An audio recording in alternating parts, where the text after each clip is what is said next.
Bonsoir à tous et bienvenue dans le Grand JT. Tout de suite, le sommaire. Lendemain de ce premier tour des élections législatives et de la victoire du Rassemblement national, une semaine donc dense pour la France. Avant le second tour dimanche, on en parle avec nos invités. Éveiller les jeunes aux disciplines scientifiques, voilà le projet de l'association Pégase. Ce sera en seconde partie d'émission. Dans sa chronique, Guillaume Burn nous reviendra sur l'histoire du Rassemblement national. Mais avant ça, place à l'actualité du jour avec Guillaume.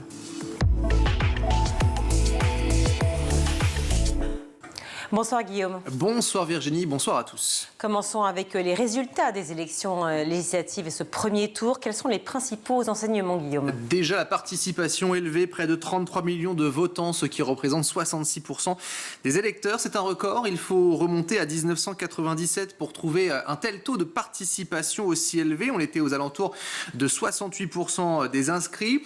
Lors des dernières élections législatives en 2022, le taux d'abstention avait cette fois atteint un niveau largement supérieur au nombre d'inscrits.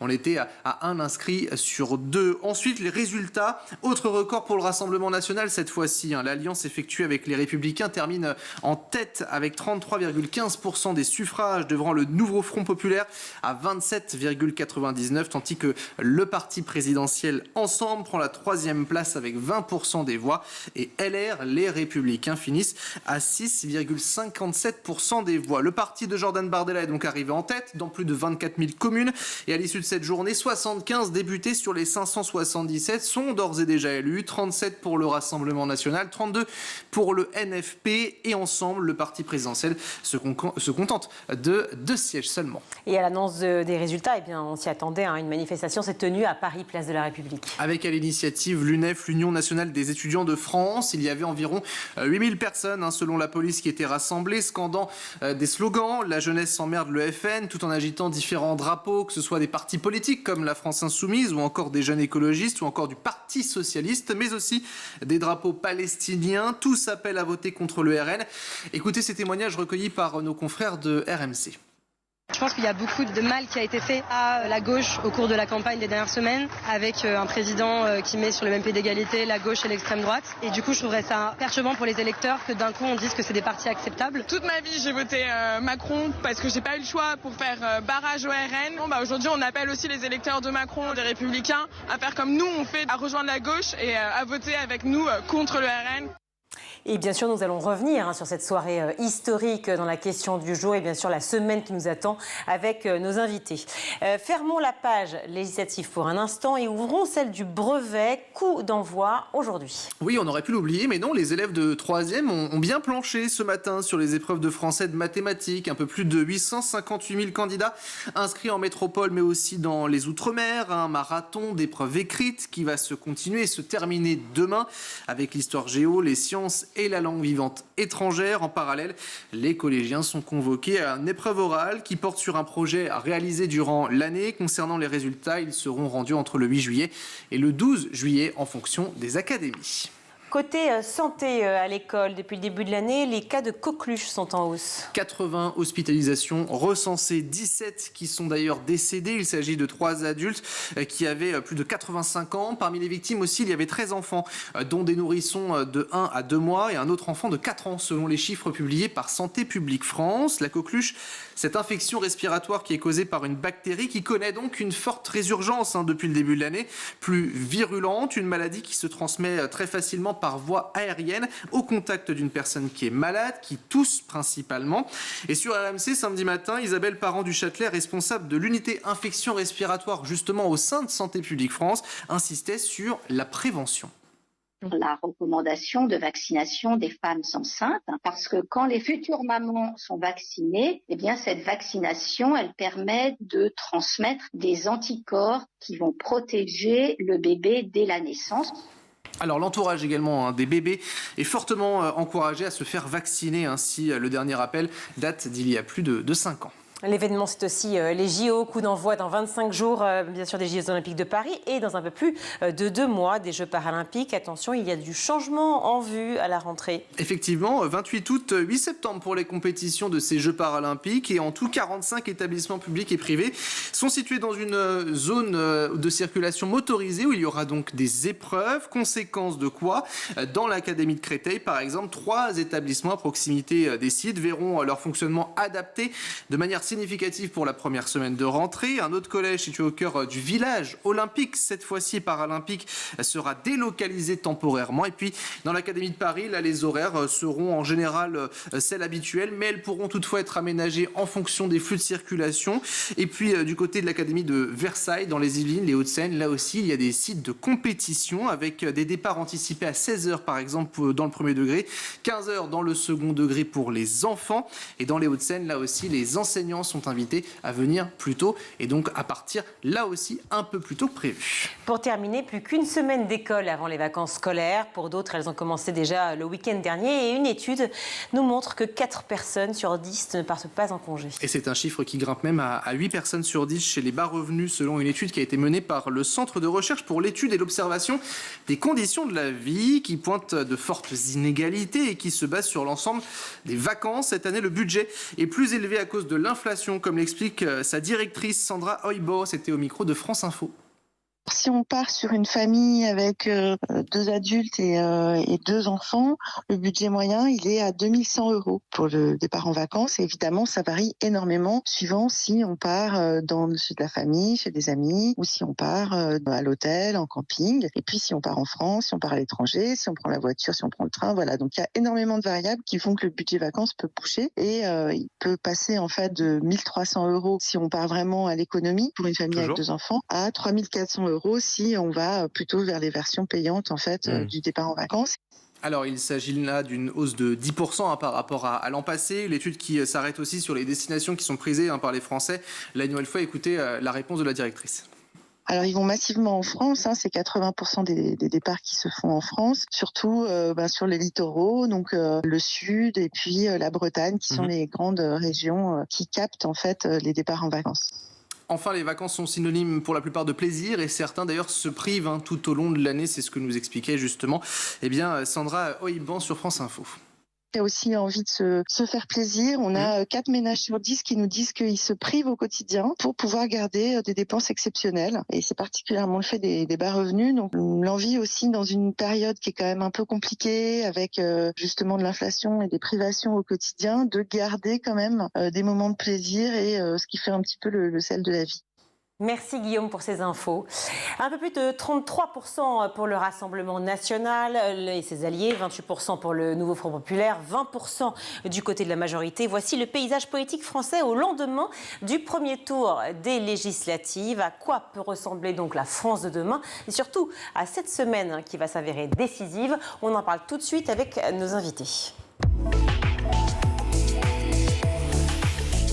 Tremblement de terre en France, choc de l'extrême droite, Le Pen aux portes du pouvoir, peur, séisme. Les unes de la presse en France et à l'étranger sont unanimes. La France vit un moment historique. On va en parler justement avec Erwan Lecoeur. Bonjour. Bonjour. Vous êtes sociologue, spécialiste de l'extrême droite et de l'écologie aussi. Mais en l'occurrence, aujourd'hui, on va plutôt parler de politique. Benjamin Morel, bonjour. Merci d'être avec nous.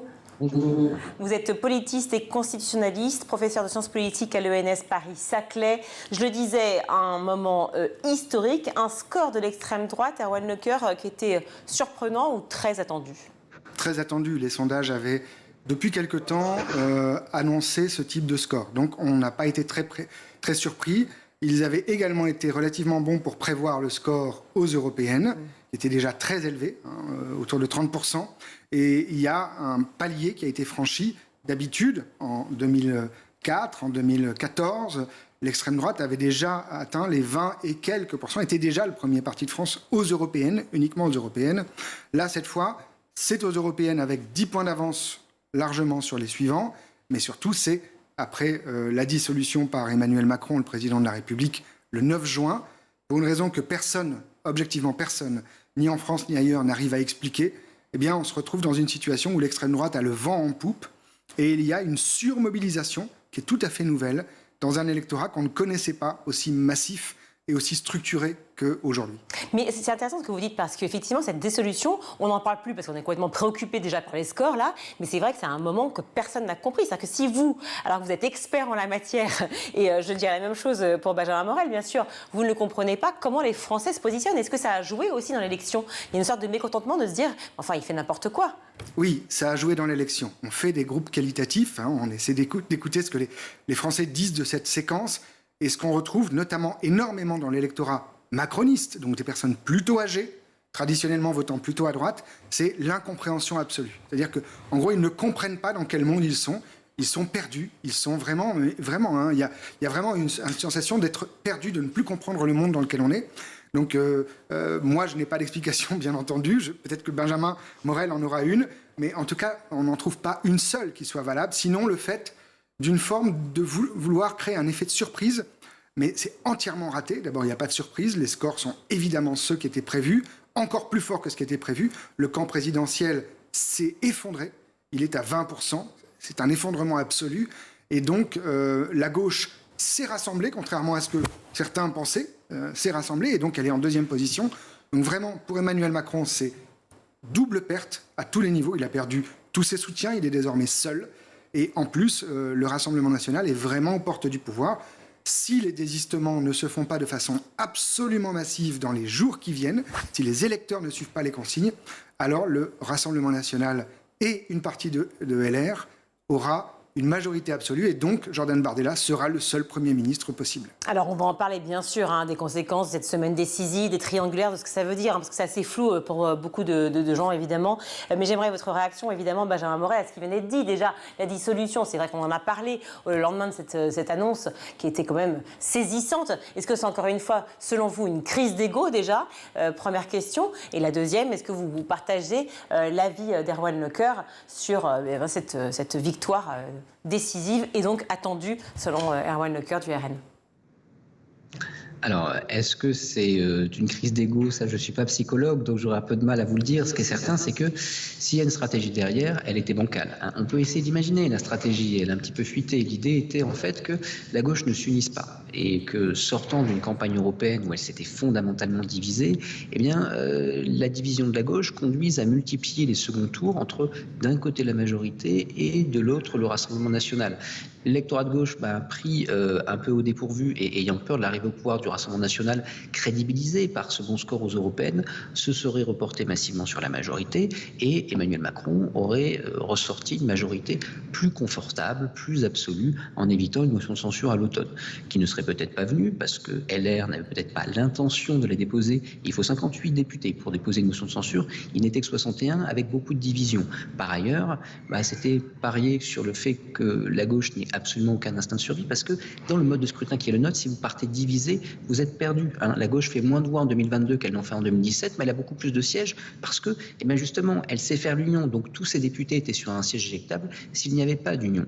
Donc dès le moment où vous êtes dans cette position-là, vous êtes pris en étau quand vous êtes le centre entre d'un côté une gauche très haut et un RN très haut, et donc vous finissez écrasé. Et dans le cadre de triangulaire ou de duel, vous avez perdu. Et la principale victime de cette affaire, c'est le macronisme, qui ne ressortira pas indemne. D'abord parce que les députés qu'il reste à Emmanuel Macron lui en veulent et ne peuvent plus vraiment être qualifiés de macronistes, et parce que l'idée que cette majorité serait, ne serait-ce que dans l'état préalable à la dissolution, est déjà une utopie qui ne se réalisera pas, on peut le dire, au lendemain de ce premier tour.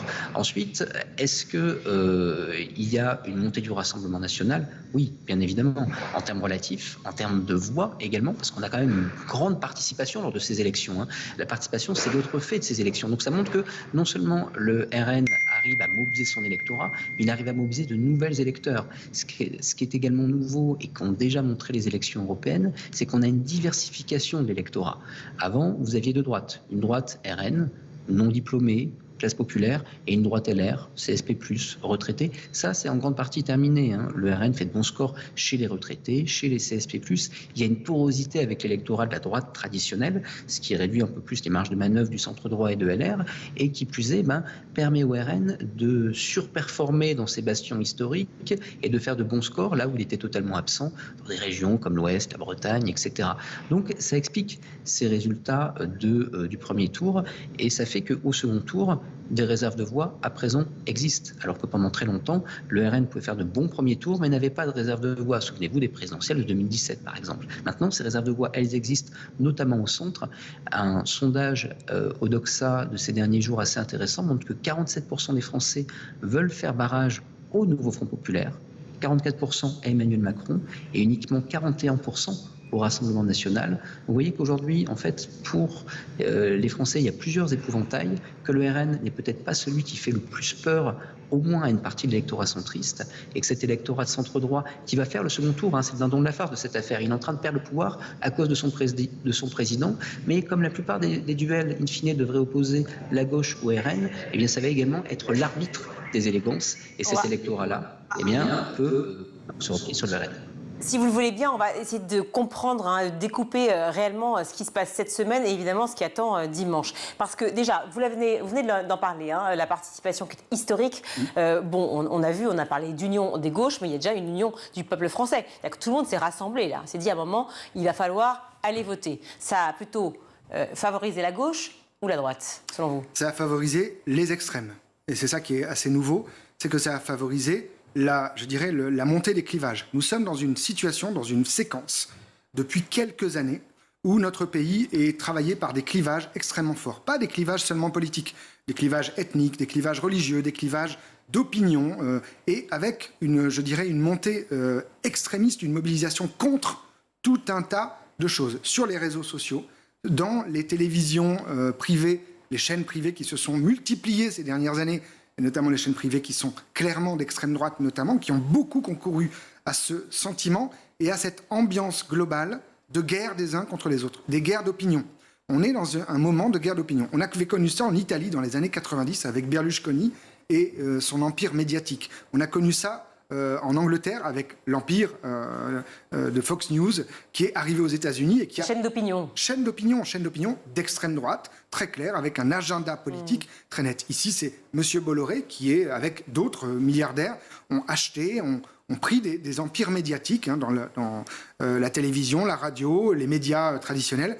Et depuis quelques années, le phénomène Zemmour en est emblématique. Hanouna, Zemmour, ça on le travaille au CNRS, on a des enquêtes, des études qui montrent bien que ça a une influence sur toute une partie de l'opinion qui était en gros dans un je ne sais pas trop, une indécision.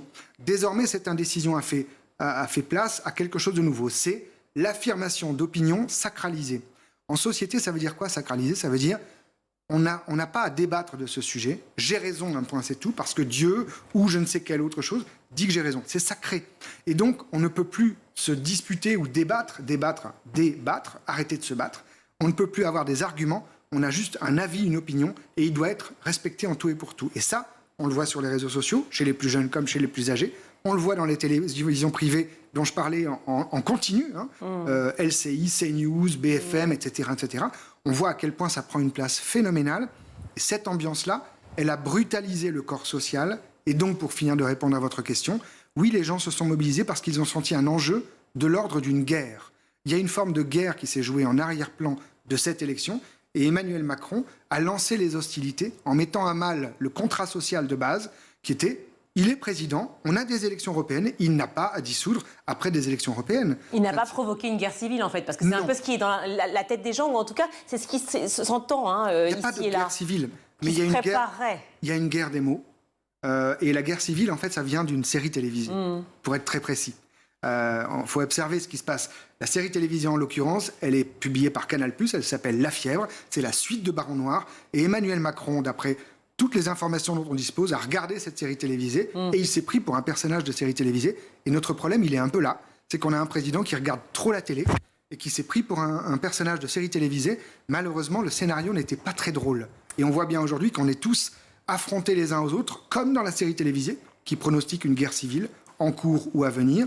Je fais partie des gens qui alertent depuis une vingtaine d'années sur ce risque, parce que dans mon métier, j'ai fait un peu ce que le personnage principal de cette série a fait, c'est-à-dire sociologue et consultant en CALI, c'est-à-dire des groupes CALI. Et donc, je travaillais moi aussi pour le gouvernement à une époque. Et on voyait bien que quelque chose montait. Ces dernières années, on le voyait également, cette chose monter. Mais là, en effet, ça a été un déclenchement des hostilités. Je ne dis pas d'une guerre civile. Il n'y aura pas de guerre civile. Il y aura des échauffourées il y aura de plus en plus de gens qui vont être les uns face aux autres. Il y a une montée des tensions extrêmement forte. Il y aura des échauffourées et des violences. En tout cas, une volonté des Français de participer concrètement à cette élection, bien plus que d'habitude. On l'a vu encore une fois avec ce taux de participation à près de 67%. Est-ce qu'il y a une possibilité de séduire encore, Benjamin Morel, certains abstentionnistes pour le second tour? Et pour qui ça va jouer du coup? Est-ce que ça peut changer la donne? On a quand même un taux de participation et peu de participation différentielle. En règle générale, qu'est-ce qui se passe dans une législative classique, post-présidentielle ou à la suite d'une dissolution qui suit une présidentielle comme en 81 ou en 88? En fait, on dit beaucoup les Français veulent donner une majorité au président de la République. C'est pas tout à fait vrai. En fait, l'électorat de la majorité est content, donc il se mobilise. L'électorat de l'opposition, lui, il pense qu'il a déjà perdu, donc il est groggy, il va pas voter. Et ce jeu de participation différentielle, autrement dit, d'une participation qui n'est pas la même selon les camps politiques, ça fait des vagues majoritaires et ça fait beaucoup d'abstention. Ça fait également, pour le camp qui pourrait se ressaisir, des ressources dans l'abstention. Là, c'est pas vraiment le cas. On voit que les trois camps, les trois blocs se sont à peu près mobilisés de manière à peu près équivalente. Et donc, il y a peu de réserves de voix dans l'abstention. Elles existent quand même, mais elles existent à gauche, en fait, dans des circos qui sont déjà des circos fiefs. Le problème de la gauche, qui fait plutôt un bon score, c'est pas tellement qu'elle n'a pas assez d'électeurs, c'est que ces électeurs sont très concentrés géographiquement. Centre-ville et banlieue. Et donc, ça permet d'avoir beaucoup de députés élus dès le premier tour. Ça permet également de faire des scores très très bons. Ça permet de se disputer des circonscriptions entre gauche et gauche dissidente. Regardez par exemple ce qui se passe chez Alexis Corbière ou Raquel Garrido. Mais l'important dans une élection législative, c'est pas de faire 80% dans une circonscription, c'est de faire 51% dans le maximum de circonscriptions. La force du RN, c'est pas seulement qu'il est un peu plus haut, c'est surtout que son électorat est assez homogéné, est assez bien réparti. Et donc, dans cette situation-là, si le RN arrive un peu mieux à mobiliser, ça peut beaucoup le servir. Si la gauche arrive un peu mieux à mobiliser, elle aura des candidats qui passeront de 60 à 70%, ce qui est bon pour l'ego, mais ne change pas fondamentalement la donne. Bon, on l'a compris, c'est une semaine carrément décisive. Tout se joue, notamment le jeu des alliances et des fameuses triangulaires. Est-ce qu'on peut peut-être rappeler la situation des triangulaires qui va se jouer pour que ce soit bien clair? Alors, on très peu de mots, je sais qu'on a peu de temps, mais enfin quand même. Mais surtout, pour comprendre aussi, côté RN, est-ce qu'il y a encore des reports de voix possibles? Parce qu'on a l'impression, en tout cas on a le sentiment, et c'est ce que disent d'ailleurs pas mal de gens de presse, qu'ils ont atteint un plafond de verre maintenant. Ils ont atteint un plafond pour leur électorat de cœur. Oui. Leur électorat qui vote pour eux au premier tour. De cœur plus les LR ciotistes. Plus les LR ciotistes. Donc ce qu'on va appeler le Front National recomposé, autour de RN plus un bout de LR. C'est l'expression qui vient de Maurras en 1934, qui a été réutilisée en 1972. Mais là, cet électorat-là, on est arrivé, je dirais, à son étiage maximal. Mais par contre, ce qui a été évoqué, c'est que les reports de voix, on ne sait pas du tout comment ça va se passer dans les faits. C'est-à-dire qu'une partie des électeurs et de la gauche, et notamment de la France Insoumise, une petite partie pourrait tout à fait être tentée par un vote vers le RN. Ça a été le cas en 2022 déjà. C'était minime, mais c'était 14 à 20%. Mais ça veut dire quoi? Ça veut dire que c'est des voix contestataires uniquement? Ce sont des voix anti-Macron. Ce sont des voix anti-Macron. Voilà, peu importe le camp, c'est juste anti-Macron. Nous sommes dans un pays qui déteste son président. Il faut quand même en avoir conscience. Mais est-ce que ce n'est pas toujours le cas? Non, pas à ce point. Pas à ce point. Jacques Chirac n'a pas été détesté à ce point. François Mitterrand non plus. Sarkozy non plus. Sarkozy non plus. Il a été détesté par la gauche, mais pas par son camp. Là, ce président est détesté.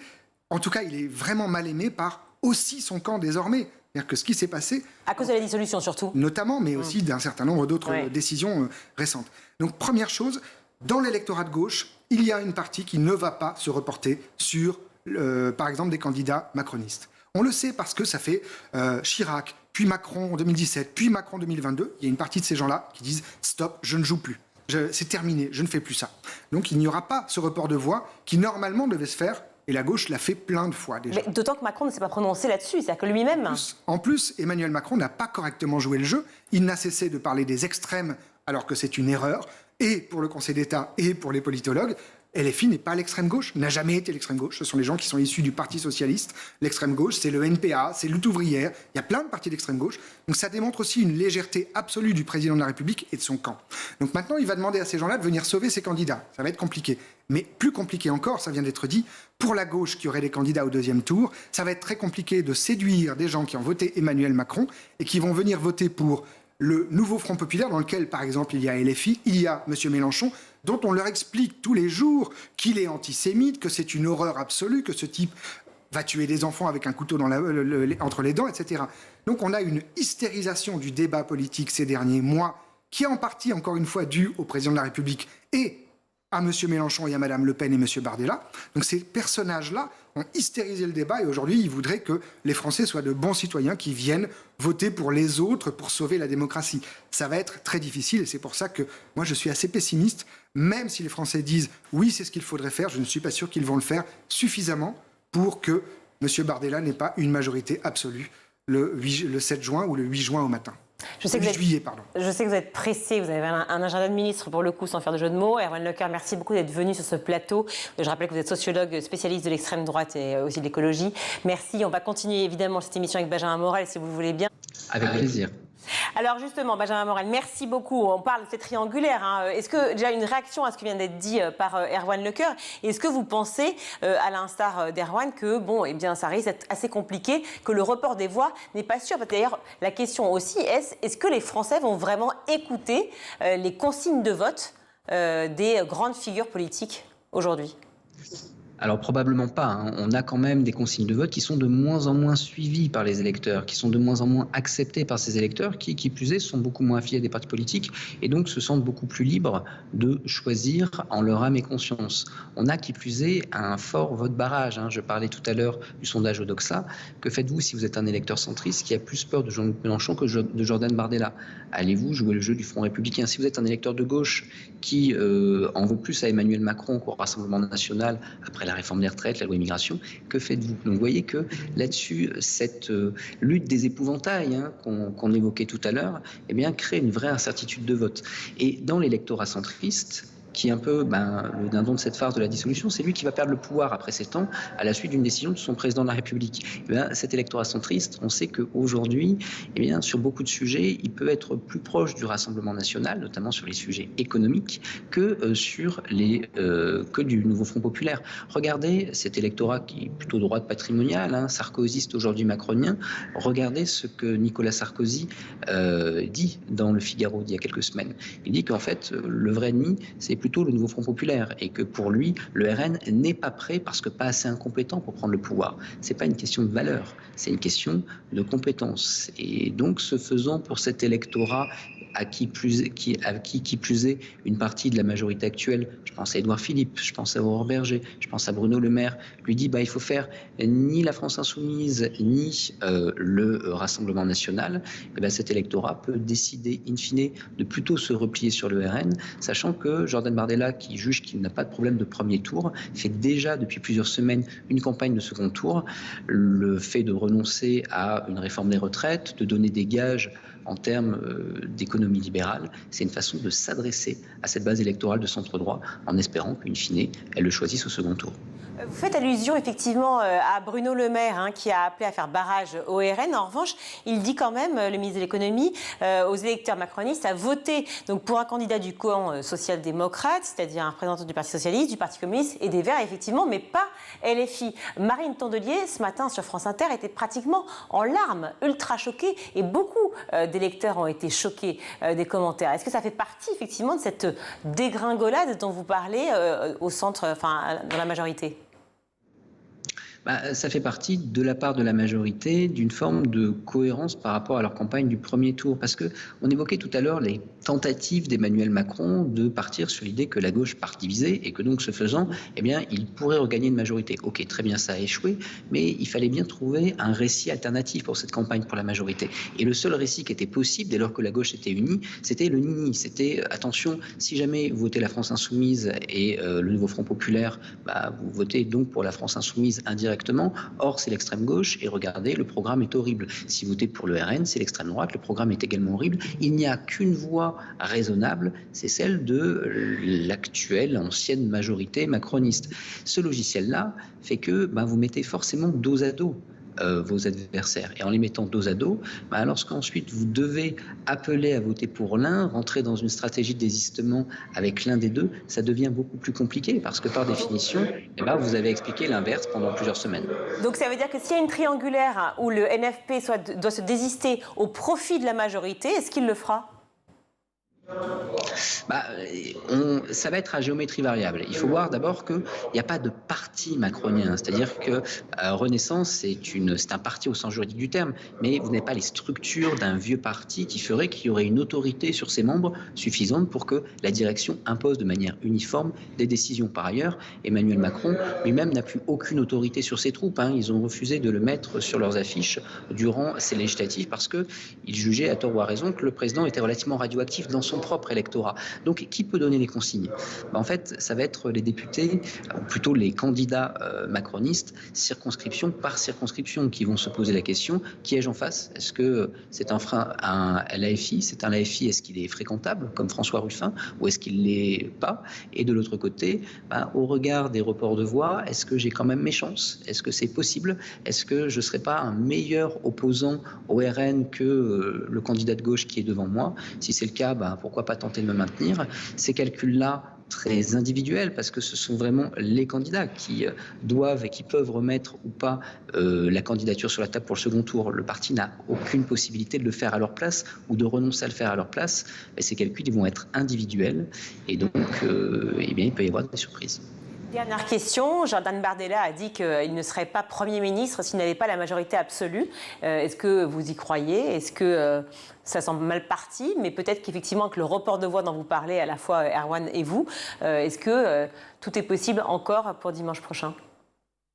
Alors, tout est possible pour dimanche prochain. Les deux scénarios qui se tiennent évidemment la corde, c'est quand même d'abord pas de majorité du tout, ce qui n'a pas rendu la situation simple, parce qu'évidemment, si vous n'avez pas de majorité du tout, vous vous retrouvez ensuite dans un blocage parlementaire profond. Ce qu'on a connu de 2022 à 2024, c'était pas un blocage parlementaire, c'était des majorités relatives avec un groupe, en l'occurrence LR, qui a accepté de s'abstenir sur les motions de censure. La Constitution avait été faite pour ça, donc ça tenait. Pas de majorité du tout, ça c'est plus compliqué, parce qu'un jour, il va falloir faire voter un budget. Et ça va être difficile. De l'autre côté, est-ce que le RN peut avoir une majorité absolue ? C'est pas l'option la plus probable, mais elle est loin d'être impossible. Ce qui plaide contre, c'est que malgré tout, dans les circos qui peuvent être les circos un peu tangentes, la majorité a réussi à pas mal se qualifier, enfin les macronistes ont réussi à pas mal se qualifier. Or, on sait que les reports de voix de la gauche vers la majorité seront meilleurs que dans le sens inverse. Donc on peut éviter une majorité absolue au Rassemblement national, mais celle-ci reste possible. Celle-ci, aujourd'hui, a quand même peu profité d'une forme de dynamique qui a commencé aux européennes, a continué dimanche dernier et pourrait se prolonger dimanche prochain.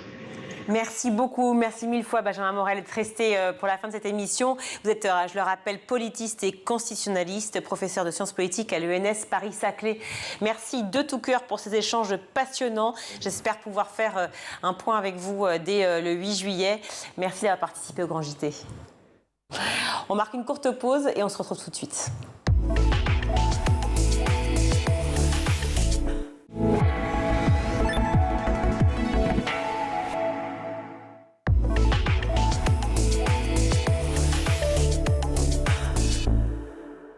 De retour dans le Grand JT, je suis ravie d'accueillir Hélène Neveu. Bonjour. Bonjour. Merci d'être avec nous. Vous êtes coprésidente de l'association Pégase. Alors Pégase, vous allez mieux en parler que moi forcément, mais si je peux dire que, en gros, c'est une association qui permet des interventions, je crois, hebdomadaires auprès des étudiants, des élèves, pour leur donner goût aux sciences et en particulier pour les jeunes filles. Exactement. Donc Pégase, comme vous l'avez très bien résumé, est une association de vulgarisation scientifique. Donc, qui s'adresse en particulier aux enfants, donc que ce soit dans les écoles primaires, mais également au sein des maisons de quartier ou encore à la Cité des sciences et de l'industrie. Vous avez l'impression, comme les chiffres le prouvent d'ailleurs, mais vraiment que c'est une réalité, qu'il y a un déficit d'intérêt des sciences de la part des filles ? Alors, chez des enfants en primaire, c'est assez difficile de constater déjà la différence. Mais par exemple, dans les maisons de quartier dans lesquelles on intervient, donc là, on intervient plus avec des collégiens, voire des lycéens, on note une réelle différence d'intérêt des sciences, surtout auprès des jeunes filles. Donc par exemple, on a pu questionner dans une maison de quartier les enfants en général pour leur demander s'ils pensaient que les jeunes filles étaient moins intelligentes que les garçons. Et la réponse a été oui, assez étonnamment. Et ensuite, nous sommes intervenus donc, pour leur faire découvrir un phénomène scientifique. Donc, ça peut être la gravité, l'eau ou les phénomènes qui nous entourent en général. Et ils ont tous bien compris. Et à la fin de l'intervention, ils se sont rendus compte que, filles ou garçons, ils étaient tous capables de comprendre ce qu'étaient les phénomènes scientifiques qui les entouraient. Quand vous dites qu'ils ont tous répondu oui à cette question, est-ce que les filles sont moins intelligentes que les garçons? Est-ce que les filles elles-mêmes ont répondu oui? Je ne pense pas qu'ils aient répondu en majorité oui, mais il y a eu une tendance au oui. Et très souvent, j'ai remarqué que les filles essayaient de s'imposer, mais étaient parfois un petit peu écrasées par les garçons en leur disant... en leur faisant des petites remarques comme quoi elles n'allaient pas comprendre ce qui était dit ou quoi que ce soit. Mais très souvent, elles s'accrochaient quand même.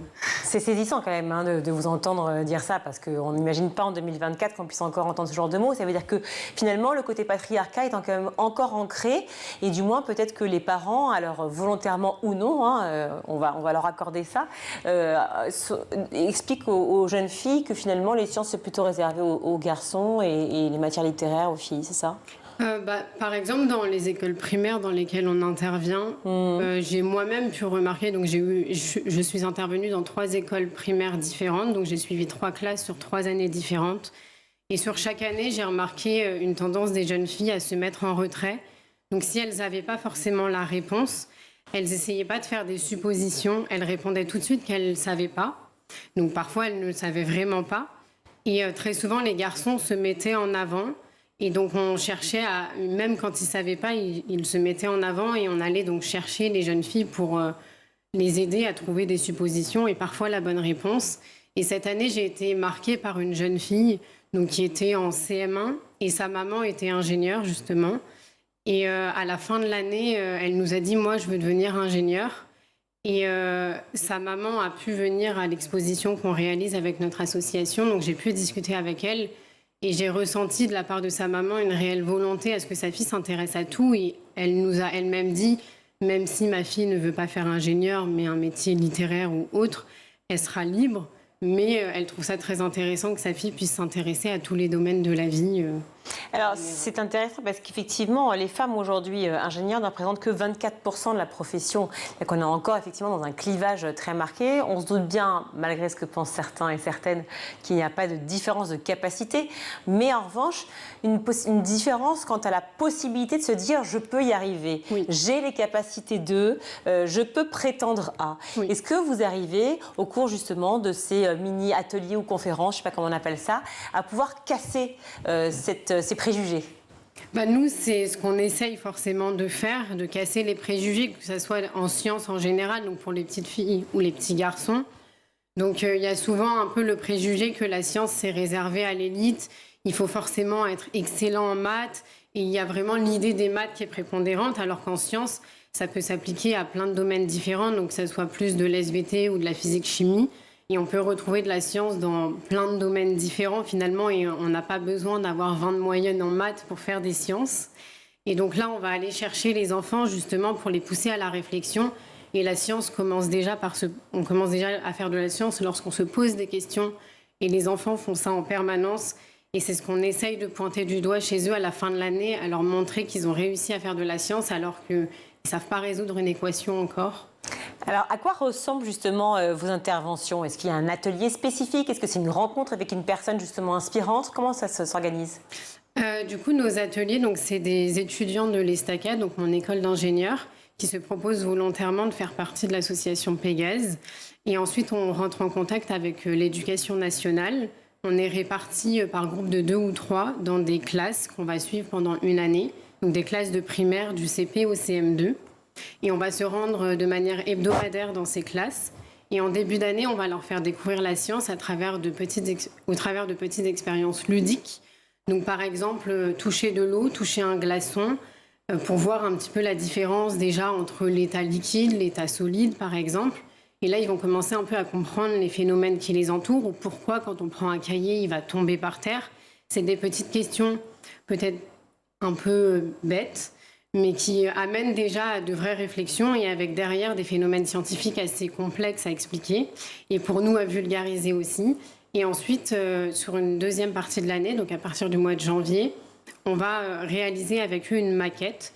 Donc très souvent, on choisit un grand thème scientifique, donc que ça soit l'eau, les transports, ou ce genre de choses. Et on va réaliser une maquette avec ça. Donc par exemple, moi j'ai pu réaliser des petites maquettes de voitures pour réfléchir aux différents moyens de faire avancer une voiture. Donc on n'a pas pu réaliser une voiture avec un moteur à piston comme on peut les connaître aujourd'hui. Mais avec des petites, un peu d'ingéniosité, on a pu faire avancer nos voitures.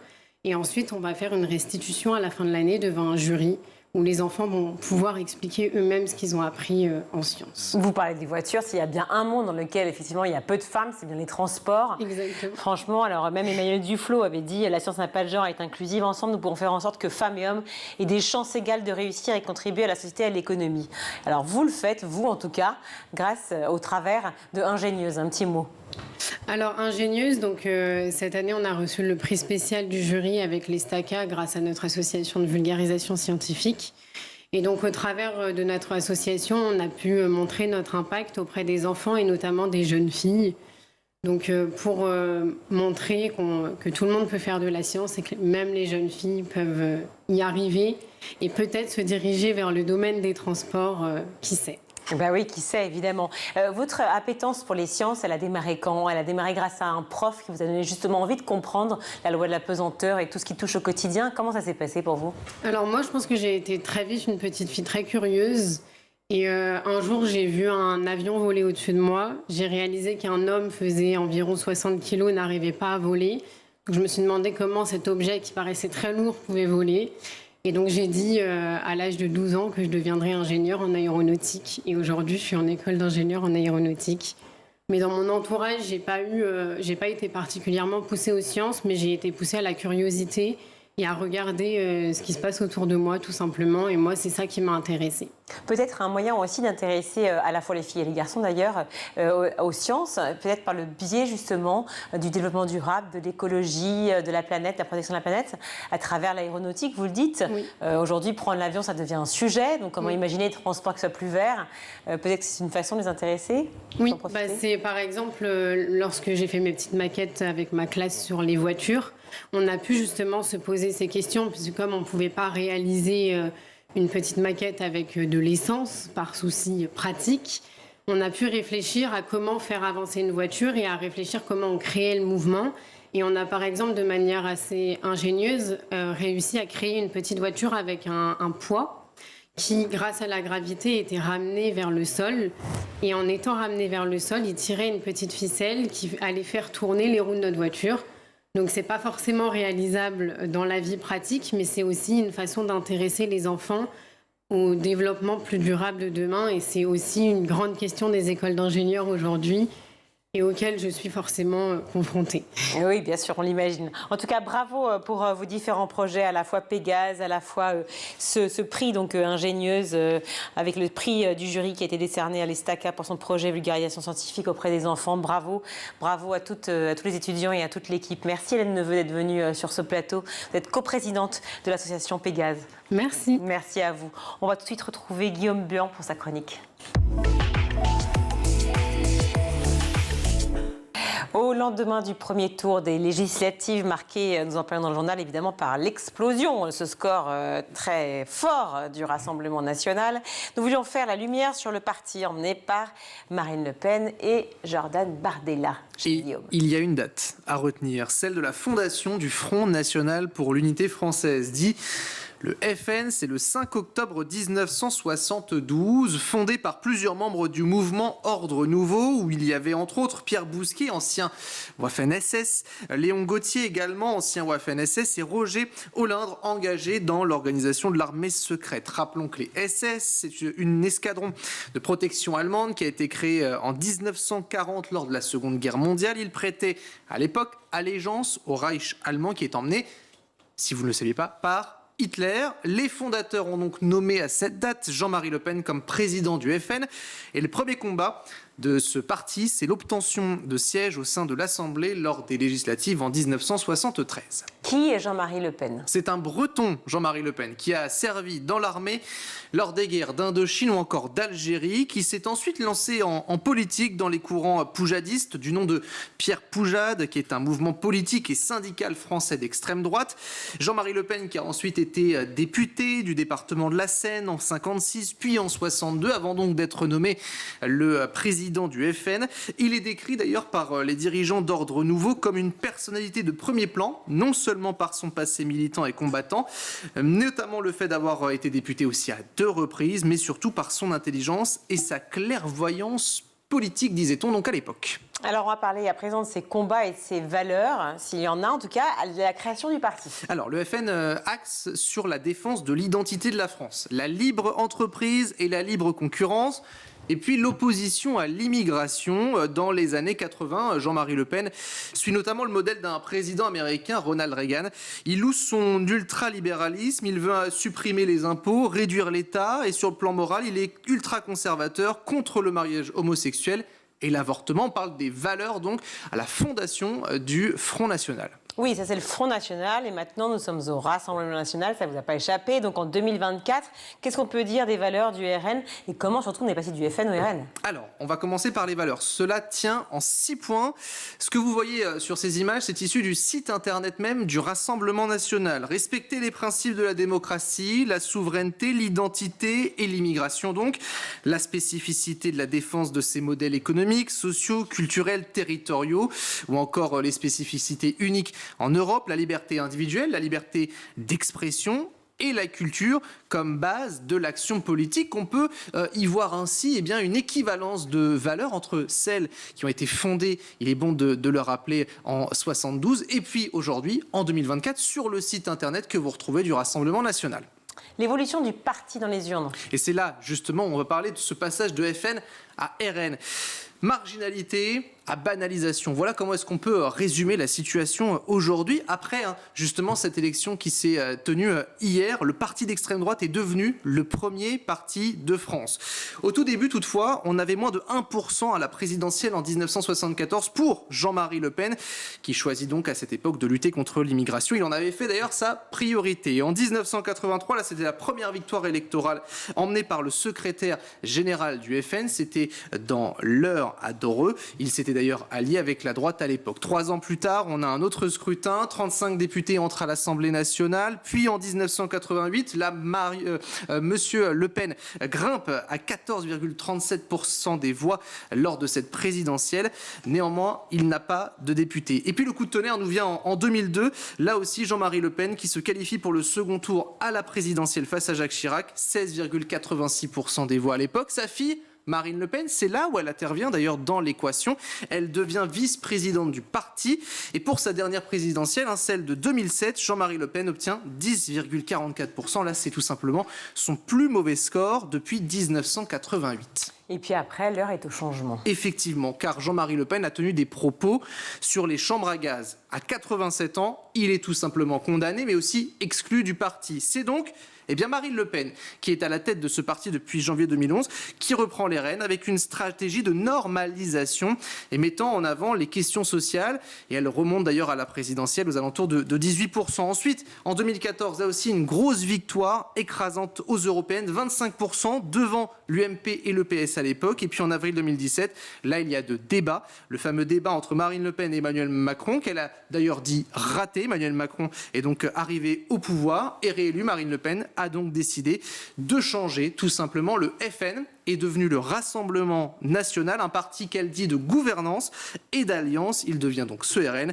Et puis cette première place aux européennes en 2019, 23,3% des voix. Vous le voyez aussi sur ces graphiques, ça n'a cessé de grimper. Marine Le Pen qui va céder ensuite les rênes à Jordan Bardella. Et vous connaissez la suite, la présidentielle en 2022 avec Emmanuel Macron qui s'est de nouveau présenté face à Marine Le Pen. Marine Le Pen qui là aussi explose les scores, 41,5% des voix. C'est du jamais vu pour l'extrême droite.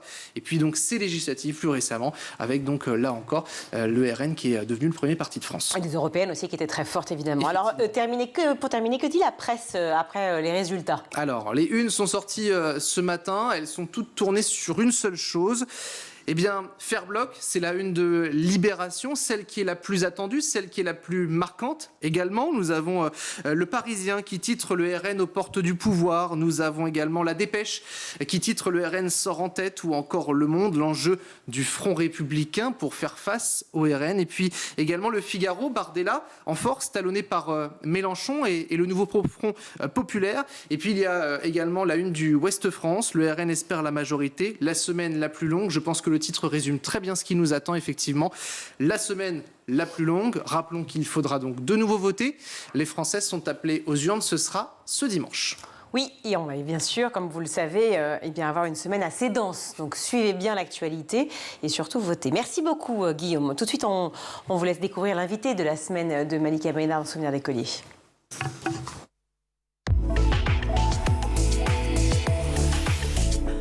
Bonjour à tous et bienvenue dans Souvenir d'écolier. Chaque semaine, je reçois une personnalité qui se confie pour nous sur son enfance et sa scolarité. Avec moi cette semaine, Vanessa Ferry. Bonjour Vanessa. Bonjour Malika. Alors, tu es comédienne, doubleuse, humoriste, auteure et le grand public t'a découvert à l'époque dans la méthode Coé. Oui, exact. Bon, depuis, tu as écrit un one-woman show. On t'a beaucoup vu au théâtre et en ce moment, tu es d'ailleurs à l'affiche de la dernière comédie d'Halil Vardar, Star d'un soir. Oui.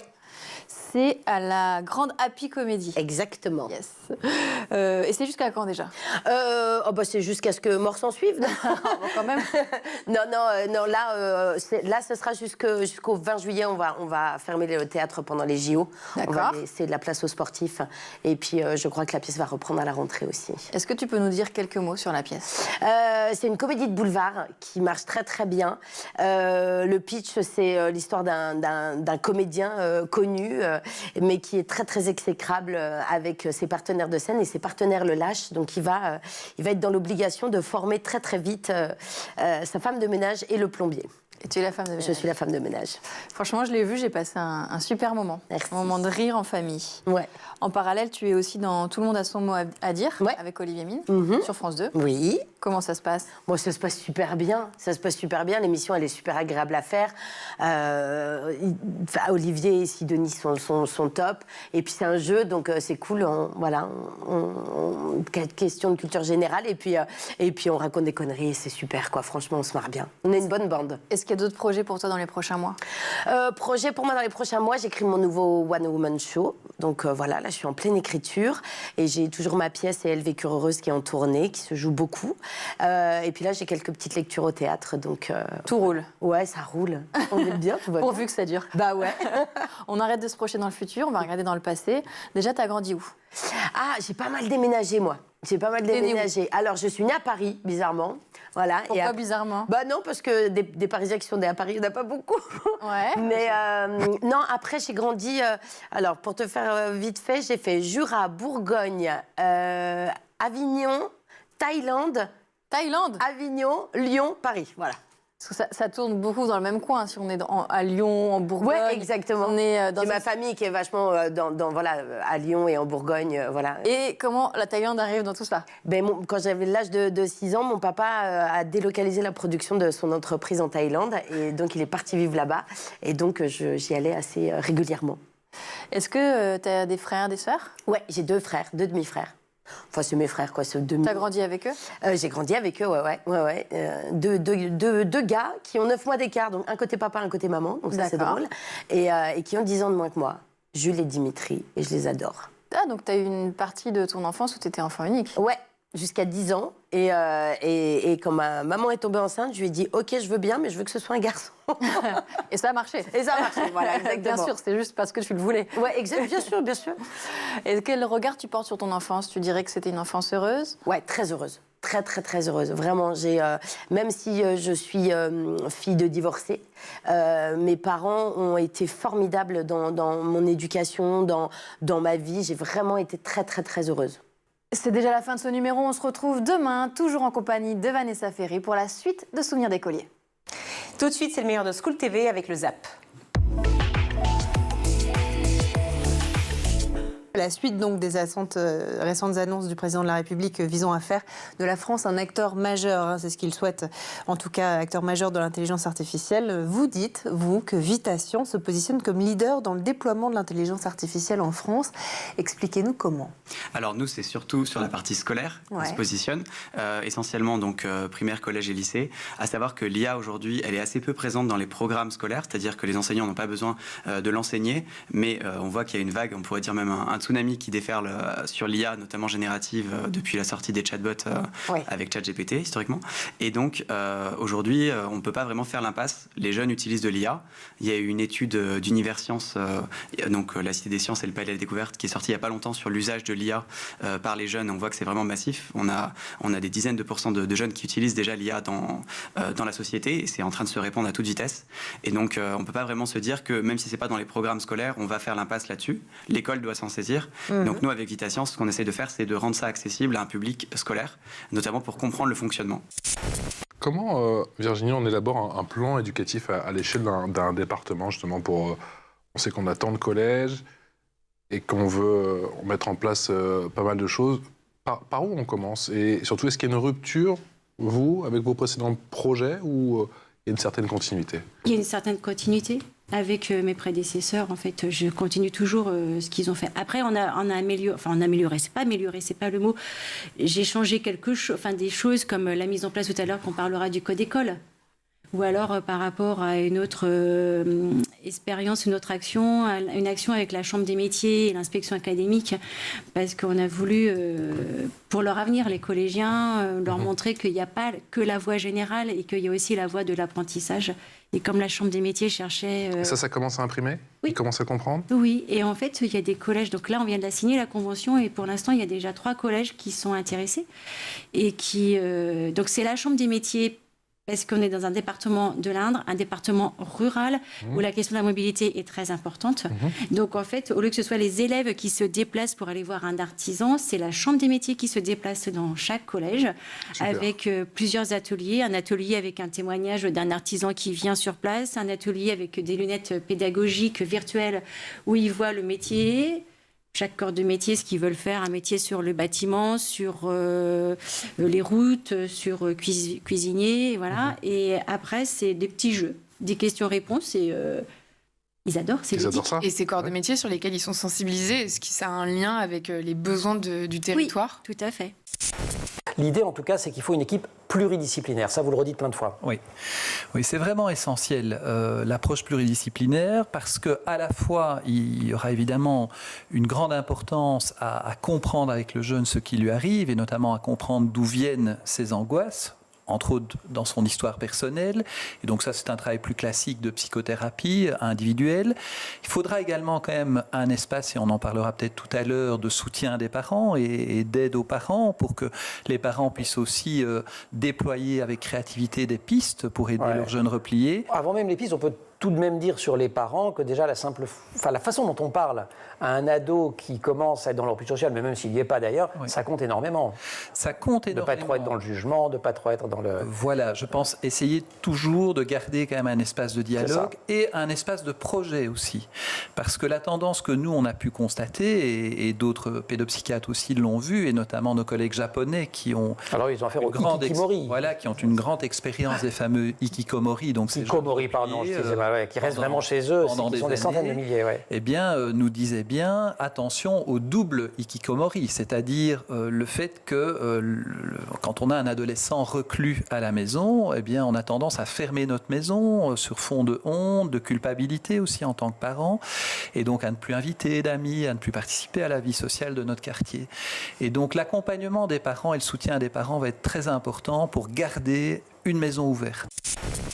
Est-ce que vous pensez aussi, Flora, que c'est important de former de plus en plus de monde et surtout de plus en plus de jeunes au numérique, à la technologie, et notamment l'intelligence artificielle, ce que fait notamment VitaScience? Je pense qu'en tant que jeune, il faut vivre avec notre actualité. Et du coup, je pense que, par exemple, pour nous, les jeunes, par exemple, de mon âge, 15-16 ans, nous, on est en quelque sorte nés avec la technologie.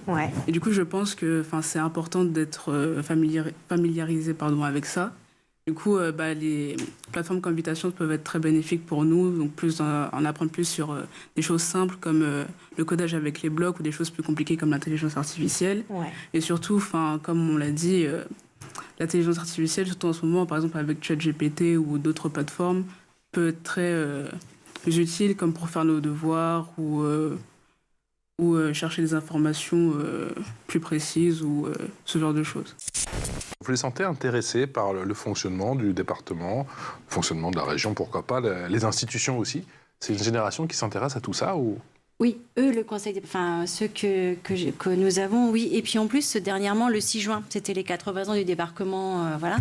Et au mois de mars, on les a réunis, on les a fait travailler sur, je vous donne un exemple, sur les 80 ans du débarquement, alors que c'est pas leur programme de 4e, quoi.